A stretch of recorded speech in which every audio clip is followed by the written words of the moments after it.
Hello বন্ধুরা, আমি অমিত আছি তোমাদের সঙ্গে। আর তোমরা শুনছো ভৌতিক কথা, কিছু অনুভূতি এমন যা তোমাদেরও হতে পারে। সঙ্গে রয়েছে নেহা। Welcome back. আজকে তোমরা শুনতে চলেছ তিনটি ঘটনা।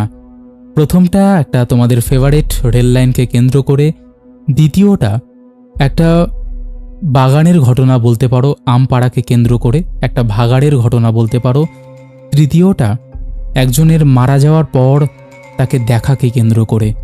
আজকের তিনটি ঘটনা শুনেই তোমাদের অন্যরকম লাগতে চলেছে। তোমরা চুপটি করে বসে পড়ো, সিট বেল্ট বেঁধে নাও, কানে টুক করে হেডফোনটা গুজে নাও।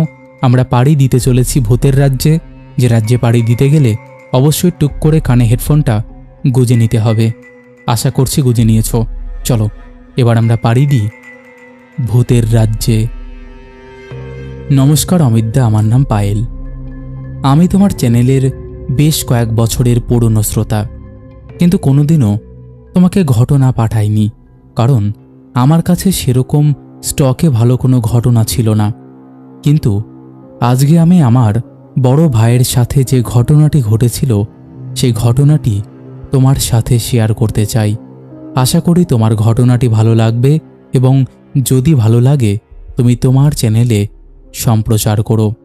সম্প্রচার করলে তবে আমাকে দয়া করে ডেটটা বলে দিও, তবে আমি সেই মতো অ্যাক্টিভ থাকব এবং আমার পরিবারের সকলকে অ্যাক্টিভ করে রাখব। এবার মূল ঘটনায় আসা যাক। ঘটনার শুরুতে আমি তোমাকে বলে রাখি যে আমার দাদা কলকাতার একটা বেসরকারি সংস্থায় কর্মরত।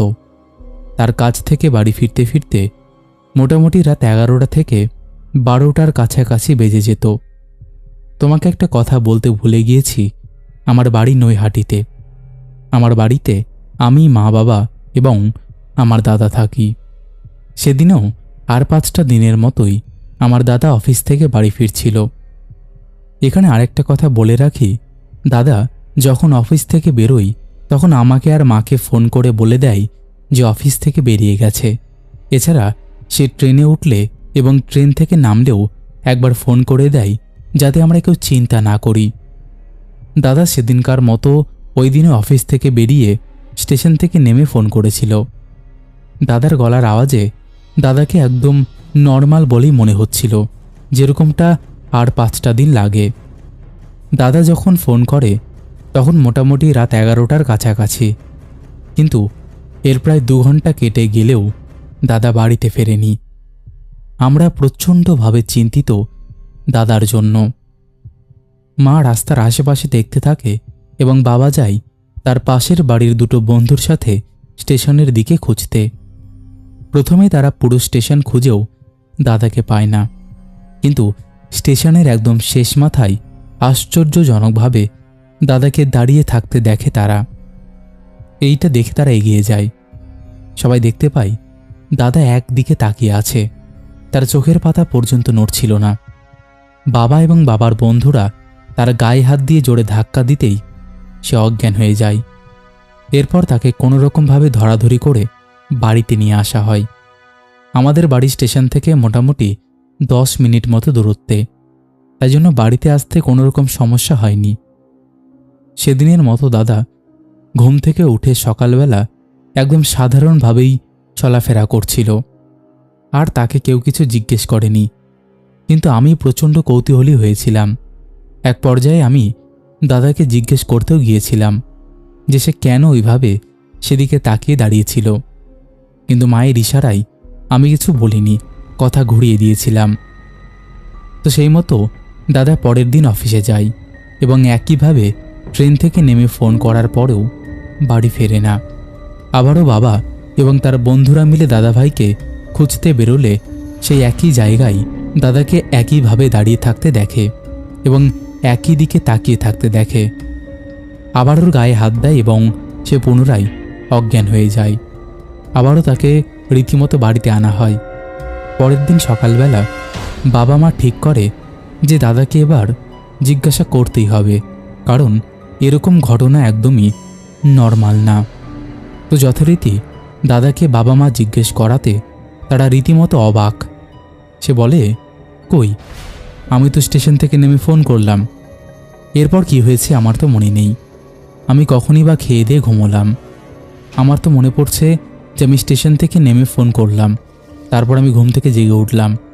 এর মাঝে আমার সাথে কি হয়েছিল আমার তো কিছুই মনে নেই, আমি মনে করতেও পারছি না কি হয়েছিল আমার সাথে। এরপর বাবা দাদাকে সমস্ত ঘটনা খুলে বলে। সব কথা শুনে দাদা 1 সেকেন্ডের জন্য হলেও অবাক হয়ে যায়।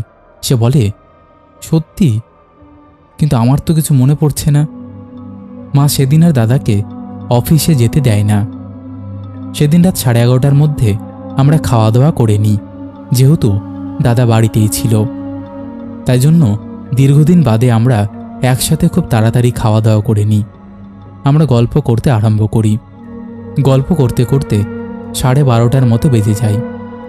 এরপরে আমরা যে মুহূর্তে শুতে যাব সেই মুহূর্তে দাদা বলে, আমাকে একটু বের হতে হবে।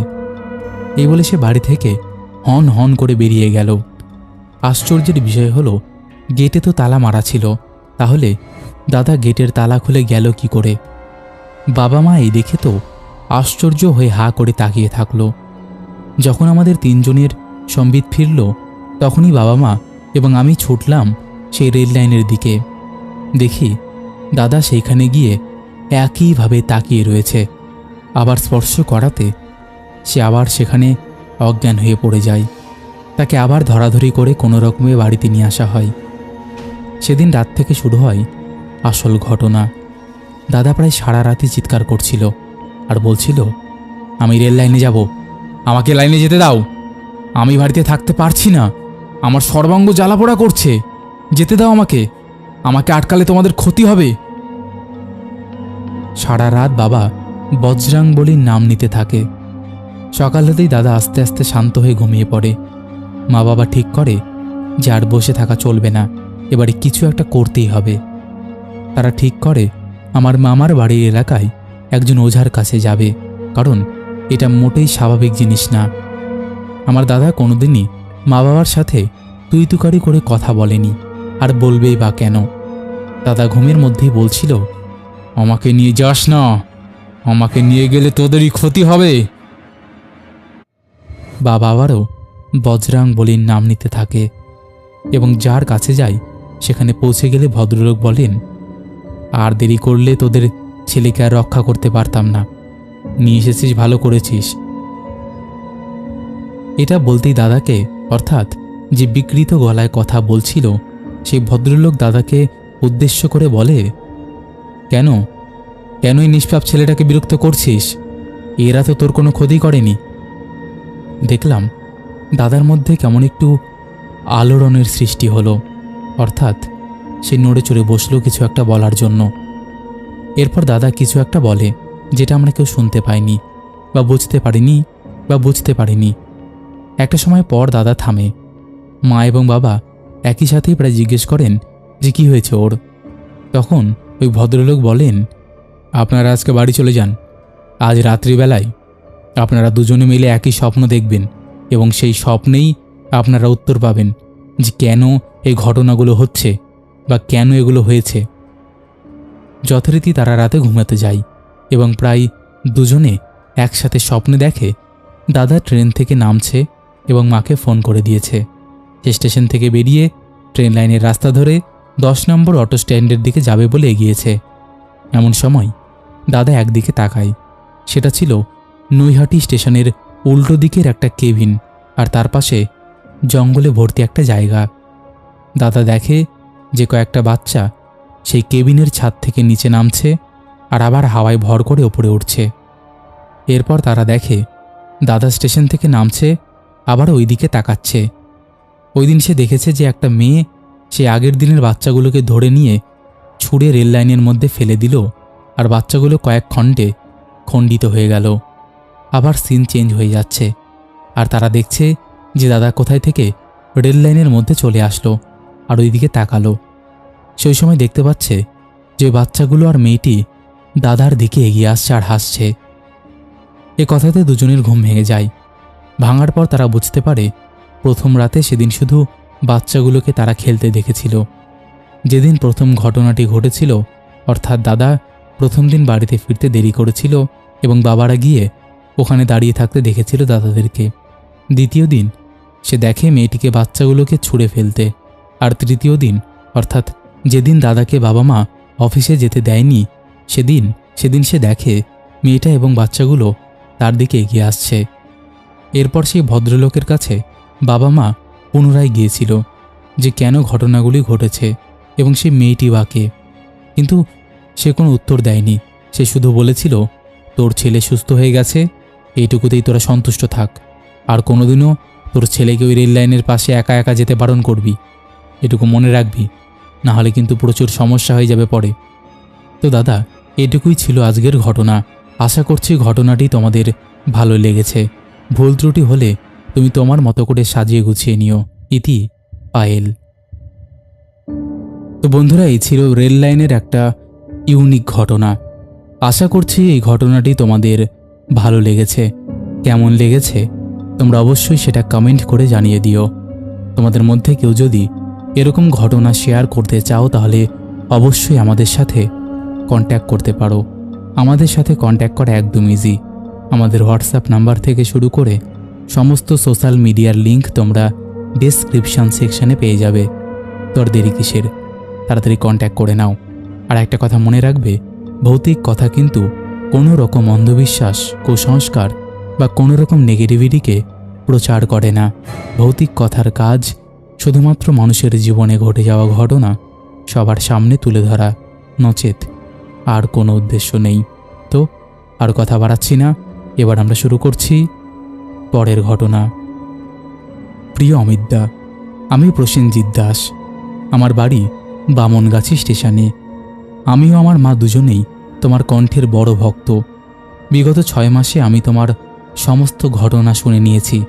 তুমি প্রত্যেকটি এপিসোডেই বলো ঘটনা পাঠাতে, তাই আজকে সাহস করে আমার জীবনে ঘটে যাওয়া একটা ঘটনা তোমাকে শেয়ার করতে চলেছি। তো বেশি কথা বাড়াবো না, সোজা ঘটনায় চলে যাই। আমার বাড়ি বামনগাছি স্টেশনে নেমে অনেকটা যেতে হয় এবং সেখান থেকে একটি প্রাথমিক বিদ্যালয় আছে যার নাম শঙ্করগাছি প্রাথমিক বিদ্যালয়। সেখানটায় আমার বাড়ি। এই শঙ্করগাছিতে একটা জায়গা আছে যেখানে আগে নাকি অনেক খুন হতো এবং সেখানে সচরাচর লাশ পড়ে থাকতো। জায়গার নাম ভাগাড়। তো আমি একদিন বন্ধুদের সাথে গেছি সেখানে ফুটবল খেলতে। ফুটবল খেলা হয়ে গেলে আমরা যখন বাড়ি ফিরছি তখন আমরা দেখতে পাই ভাগাড়ের ওই পাড়ের গাছে অনেক আম। তোমাকে বলে রাখি, ওই পাড়ে বলতে ভাগাড় ও রাস্তার মাঝখানে ছিল একটি গভীর খাই এবং সেই খাই পেরোনোর জন্য একটা বাঁশের মাচার মতো করা ছিল। তো আমরা ভাবলাম যে নিঃশব্দে মাচা পেরিয়ে গিয়ে গাছে উঠে আম পাড়ব। যেমন ভাবা তেমন কাজ। আমরা 4 বন্ধু গেলাম মাচার ওপারে এবং গাছে উঠে আম পাড়তে লাগলাম। প্রত্যেকে উঠল অন্য অন্য গাছে। বলে রাখা ভালো যে আম বাগানটি অনেকটাই বড় ছিল। আমি যখন আম পাড়ছি তখন আমি আমার ঘাড়ে গরম বাতাস অনুভব করি। পেছনে ফিরে যা দেখি তা দেখার জন্য একেবারেই আমি প্রস্তুত ছিলাম না। আমি দেখি আমার পেছনে গাছের ডালে পা দোলাচ্ছে এক বৃদ্ধা। পরনে তার সাদা কাপড়, তার মুখে একটিও দাঁত নেই, চোখ লাল টকটকে। বৃদ্ধা বলে, কিরে একটা দে। কি কর্কশ গলা তার। আমি ভয়ে বরফের মতো জমে রইলাম।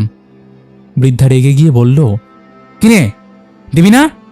এই বলে সে আমাকে সজোরে ধাক্কা মারে এবং আমি গাছ থেকে মাটিতে পড়ে জ্ঞান হারাই।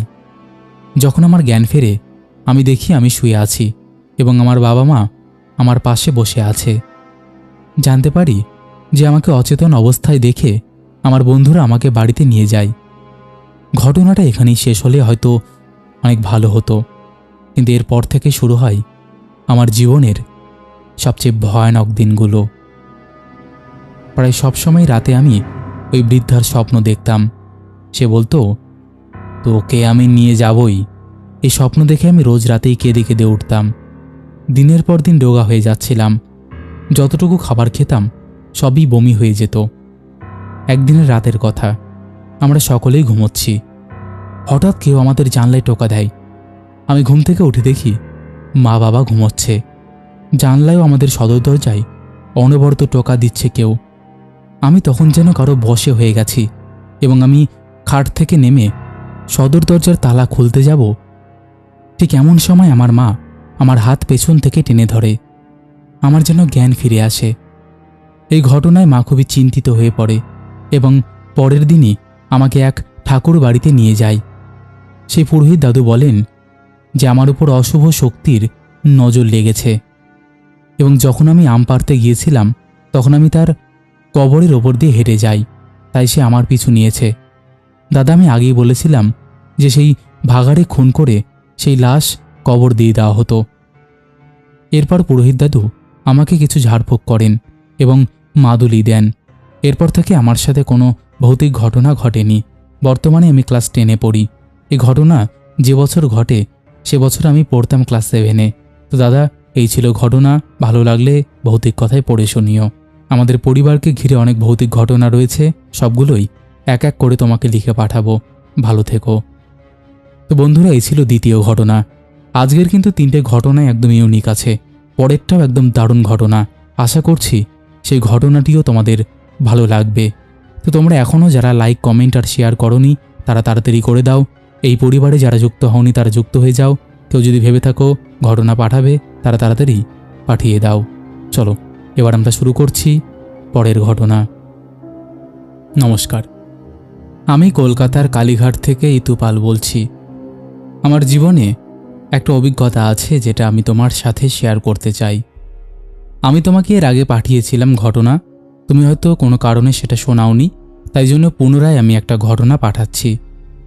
ভৌতিক কথার আমি বহু বছরের পুরনো শ্রোতা, একদম প্রথম দিকের শ্রোতা, কিন্তু পারিবারিক কিছু চাপের কারণে সব সময় শোনা হয় না, কিন্তু তবুও যখন সময় পাই, সুযোগ পাই, তখনই আমি শুনি। আমার ছেলে ভৌতিক কথার একদম ডাই হার্ড ফ্যান। সে বাকি অন্য কোনো চ্যানেলের ঘটনা শোনে না। সে ঘুমোতে যাওয়ার আগে শুধুমাত্র ভৌতিক কথার ঘটনা সার্চ করে তারপরই শোনে এবং তারপরই ঘুমায়। তো আমার জীবনের ঘটনাটা হচ্ছে, আমার মা মারা যায় 2015 সালের জানুয়ারি মাসে। হসপিটালে ভর্তি ছিল এবং সে প্রচণ্ড কষ্টের মধ্যে দিয়ে যাচ্ছিল। একটা সময় পর মা মারা যায়। তো যথারীতি ওনাকে কেওড়াতলা মহাশ্মশানে নিয়ে যাওয়া হয় ওনার দাহকার্য সম্পন্ন করার জন্য। আমার মা প্রচণ্ড কষ্ট পেয়ে মারা গিয়েছিলেন। তো তার দাহকার্য সম্পন্ন করার পর আমার হাতে একজন আমার মায়ের অস্থি নাড়ি দেয় এবং আমাকে নির্দেশ দেয় আমি যেন পেছন ফিরে না তাকাই। কিন্তু তুমি হয়তো সেটা খুব ভালো করেই জানো যে মানুষের মন বড্ড কৌতূহলী। তাকে যেটা করতে বারণ করা হবে সে সেটাই আরও বেশি করে করবে। তো সেই ভদ্রলোকের বারণ করা সত্ত্বেও আমি পেছন ঘুরে তাকিয়ে ফেলি। কি জানি তখন আমার মায়ের প্রতি হয়তো ভালোবাসাটাই আমার কৌতূহলের কারণ ছিল। তো আমি পেছন ফিরে তাকাই, তবে কিছুই দেখতে পাই না। এরপর আমরা শ্মশান থেকে বেরিয়ে পড়ি। আগেই বলেছি মা মারা যায় জানুয়ারি মাসে, তাই জন্য সে সময় প্রচণ্ড ঠান্ডাও ছিল। মায়ের দাহকার্য সম্পূর্ণ হতে হতে আর আমাদের বেরোতে বেরোতে প্রায় রাত 1:30টার কাছাকাছি বেজে যায় এবং সেদিনকে প্রচণ্ড হাওয়া দিচ্ছিল। জানুয়ারি মাসে তাও আবার অত রাত্রে এমন হাওয়া দেওয়াটা মোটেই একদম স্বাভাবিক বিষয় না। আসার সময় আমাদেরকে বলে দিয়েছিল আমাকে উদ্দেশ্য করে, যেহেতু নাভি নিয়ে যাচ্ছে ওকে একটু ধরে রেখো, কিন্তু ছেড়ো না। আমার আবার কৌতূহলের সৃষ্টি হয়। আমি আমার ছোট দিদিকে জিজ্ঞেস করি, আচ্ছা দিদি, নাভি নিয়ে যাওয়ার সময় মানুষকে ধরে রাখতে হয় কেন? এই কথাটা বলার প্রায় সাথে সাথেই একটা ঝড়ো ঠান্ডা হাওয়া আমাদেরকে কাটিয়ে যেদিকে দাহকার্য হয়েছিল সেদিকে চলে গেল। চর্দি বলল, এই কারণেই হয়তো ধরতে হয়। এরপর আমরা বাড়ি চলে আসি এবং মায়ের পারলৌকিক ক্রিয়া এবং শ্রাদ্ধ শান্তি সবই সুষ্ঠুভাবে সম্পূর্ণ হয়। এরপর আমি আমার বাড়ি চলে আসি। আমার বাড়ি বলতে আমার শ্বশুর বাড়িতে আমি চলে আসি। এর প্রায় 15 দিন পর থেকে শুরু হয় আমার সাথে ঘটনাগুলো। আমার হাজবেন্ড সকালবেলা অফিসের জন্য বেরিয়ে যেত এবং রাত্রিবেলা প্রায় 11টা নাগাদ বাড়িতে ফিরত। আমি আর আমার ছেলে বাড়িতে একাই কাটাতাম। তো সেদিন আমার মা রান্নাঘরে জানলার বাইরে দাঁড়িয়ে রয়েছে। তখন কিন্তু বেশি রাতও নয়, রাত 8টা থেকে 8:30টার মধ্যেই আমার মাকে আমি প্রতিদিন দাঁড়িয়ে থাকতে দেখতাম। তখন আমার বাড়িতে আমার ছেলে খুব ছোট, ওর বয়স ওই 5 বছর মতো হবে। প্রথম প্রথম আমি ব্যাপারটাকে অতটা গুরুত্ব দেইনি। আমি ভাবলাম হয়তো আমার চোখের ভুল বা মনের ভুল। আমি মাকে সবসময় মনে করতাম বলে এই ঘটনাগুলো ঘটছে। কিন্তু এইভাবে প্রায় 3 মাস কেটে যায়। 3 মাসে প্রায় দিনই আমি আমার মাকে দেখতাম। আর প্রতিদিন তো এরকম চোখের ভুল হতে পারে না। আমি হাজবেন্ডকে ব্যাপারটা জানালে সে বলে, তুমি তোমার মাকে সবসময় মনে করো বলে এই জন্য তুমি এগুলো দেখতে পাচ্ছ। দাদা, আমি মাকে রান্নাঘরে জানলার ধারে দেখে বেশ ভয় পেতাম। যতই মা হোক না কেন, সে তো মারা গিয়েছে। আমি বিকেল 4টার মধ্যে সমস্ত রান্নাবান্না করে চলে আসতাম আর রান্নাঘর মুখো হতাম না। এই ঘটনার প্রায় 3 মাস বাদে, অর্থাৎ তখন এপ্রিল কি মার্চ মাস হবে, তখন অলরেডি গরম পড়ে গেছে। আমার রান্নাঘরে মাকে দেখার ঘটনাটা তখন রান্নাঘর পেরিয়ে আমার বেডরুমে চলে এসেছে। বলে রাখি, আমাদের যে বেডরুমটা রয়েছে তার খাটের ওপর একটা জানলা রয়েছে। গরমকালে সাধারণত সবাই জানলা খুলেই ঘুমোই। একদিন রাতে আমার ছেলে এবং আমার হাজবেন্ড বিছানার উপর শুয়েছিল। আর যেহেতু বেশ গরম, তাই জন্য আমি নিচে শুয়েছিলাম আর জানলাটা খোলাই ছিল। তখন মোটামুটি রাত 2:30। আমি হঠাৎ করে জেগে উঠি। আর কি কারণে যেন আমি জানালার দিকে তাকিয়ে ফেলি। আমি দেখি মা আমার দিকে কেমন করুণ দৃষ্টিতে তাকিয়ে রয়েছে। আর আমার ছেলে যে তার বাবার পাশে খাটের উপর শুয়েছিল, তাকে দেখি খাটের তলায় একদম মাটিতে শুয়ে রয়েছে। আমি ধরফর করে উঠে বসি আর লাইটটা জ্বালাই। এরপর আমি আমার হাজবেন্ডকে ডাকি এবং আমার ছেলেকে ডেকে বলি, কিরে, তুই বিছানা ছেড়ে খাটের তলায় কেন শুয়ে রয়েছিস? তখন সে আমাকে বলে যে, মা জানো, আমাকে না দিদু এসে ডাকছিল, মাথায় হাত দিতে যাচ্ছিল। আমি সেই ভয়েতে খাটের নিচে নেমে শুয়ে পড়েছি। এরকম ঘটনা প্রায় দিনই একই রকমভাবে চলতে থাকে। আমি আমার পিসিদেরকে এরপর ঘটনাটি জানাই। তখন তারা আমাকে বলে, ভালোবাসে মানলাম, কিন্তু এই জিনিসটা হওয়াটা তো ঠিক না। আমি এটাও বুঝতে পারতাম যে আমি কোথাও গেলে মাও আশেপাশে রয়েছে, মা আমার পিছু করছে। আর এই ঘটনাগুলো বেশি হতো যখন আমি বাপের বাড়িতে আমার বাবাকে দেখতে আসতাম। আমার বাবা একাই থাকতেন, তো আমি বাবার বাড়িতে আসার পরেও এই ঘটনাগুলো বুঝতে পারতাম যে আমার মা হাঁটাচলা করছে বা দাঁড়িয়ে আছে। এটা একটা খুব বড় অভিজ্ঞতা আমার জীবনের। বাবাকে নিয়ে একটা খুব বড় অভিজ্ঞতা আছে, সেটা আমি তোমাকে অন্য একদিন শেয়ার করব।